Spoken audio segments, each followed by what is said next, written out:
Montreal is burning. Sparks are flying, but rumors are flying faster. Fingers are pointing. And at the center is one individual. She is black, she is a woman, and she is a slave. This is 18th century Montréal. Marie-Joseph Angélique is thrice damned.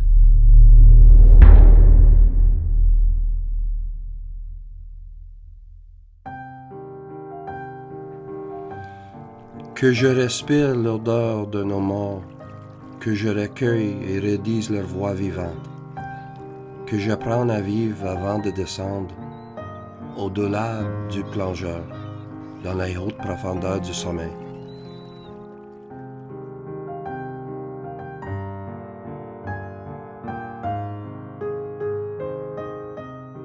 Marie-Joseph Angélique, daughter, mother, slave. For 9 years, she works in the Francheville home. She disrupts their home, she fights with her mistress, she runs away, she sets fires. People were convinced that she was the arsonist because of what transpired before the fire. Madame Francheville had sent her and Claude Thibault, who was in her employ, to the house of her cousin, Sir Monier. And Angélique and Thibault tried burning down Monier's house. I mean, they admitted to that. Here we have in 1734, in April of 1734, a good chunk of Montreal burning down, some 45 houses, 45, 46. There's this popular will to find a scapegoat, and the rumor that's running around is that this Marie-Angélique can be pinpointed as one of the usual suspects in a case like this. I said, why not? Like, why wouldn't she burn down the house? Why wouldn't you burn down the house? Why wouldn't I burn down the house? I mean, we have nothing to lose. An enslaved woman really had nothing to lose. It was not her house. It was the house of her bondage. It takes only a day after the fire for Angélique to be arrested and charged. The law in New France allows suspects to be arrested based on rumors. Angélique would not have had a fair trial. She wouldn't have. I mean, the odds were stacked against her. She was going to die. You know, Angélique must die. Testimony is presented by men, women, and children. Most accuse Angélique of setting the fire. No one claims to have been an eyewitness, but they are all certain she did it. She also has a history of being a rather rebellious or independent slave, which also plays against her favor. Perhaps a slave who had been less troublesome would less easily have been pinpointed as a scapegoat. Although I may be miserable, I am not wretched enough to do an act like this. I do not know if the fire started inside.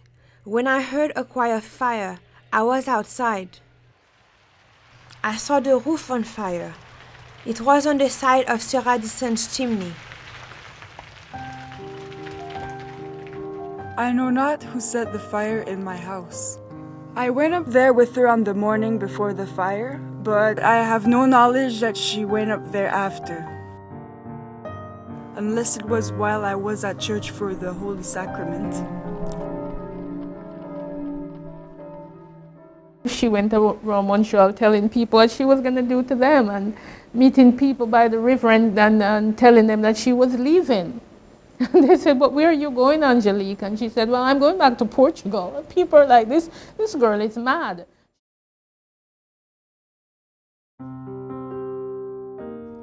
The judge bases his conviction on the testimony of Madame Francheville's 5-year-old niece. Is that child to be trusted, or did that child only suffer the pressures of others who were looking for a scapegoat, of a society who thought that Marie-Angélique was guilty? Marie-Joseph Angélique is condemned to have her fist severed. Then she will be taken to a public place, bound to the stake with irons, shackles, and burned alive. Her body will be reduced to ash and cast to the winds.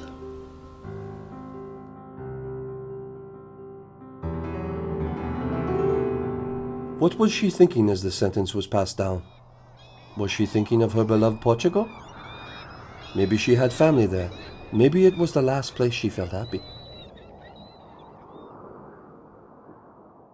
And, you know, she was young and she had children and she desired to be free and she ran away from her mistress.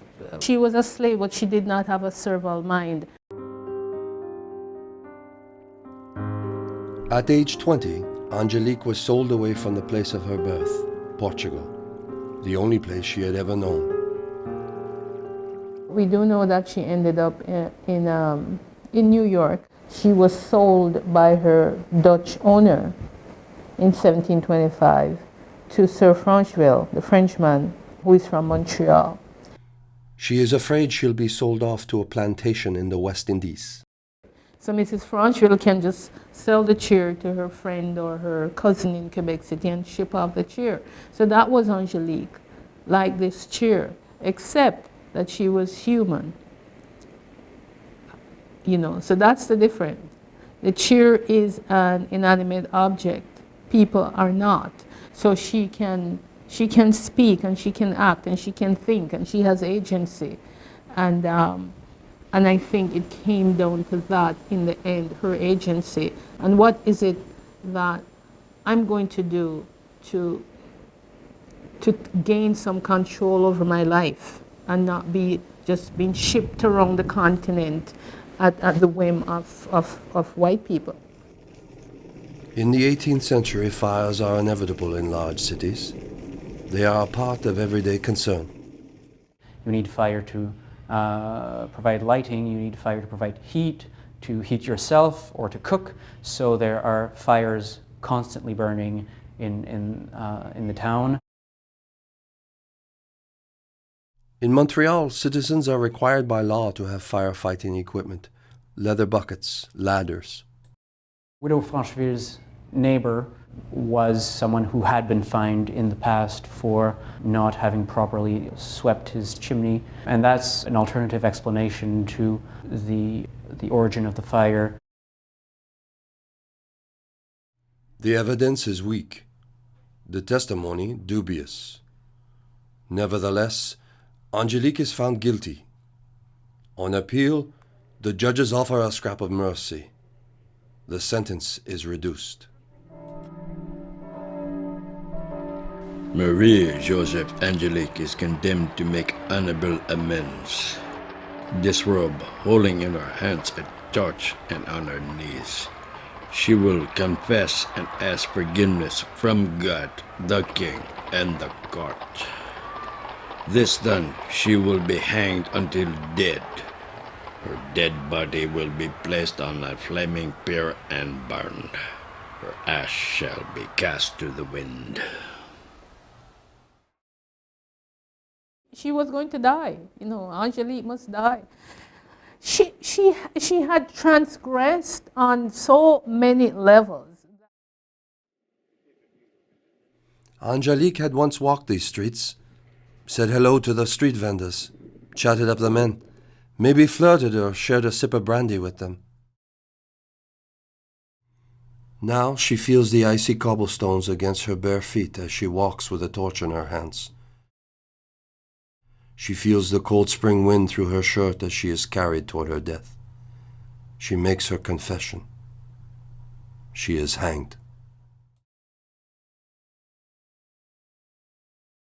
This is justice in 1734. But maybe for Angélique, this is her final freedom.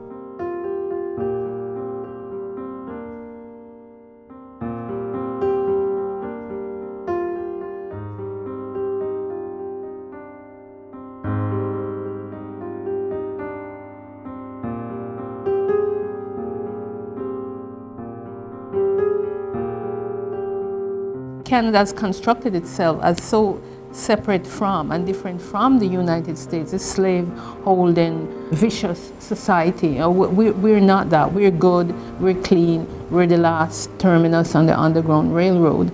And it was happening right here in Canada. You know, under the French regime, at the time when what we call Canada was a French colony, but happening here nonetheless. It's a story that could have happened and did happen to other people. In Jamaica, in Brazil, in Virginia, in Argentina, you know, wherever. But it happened here.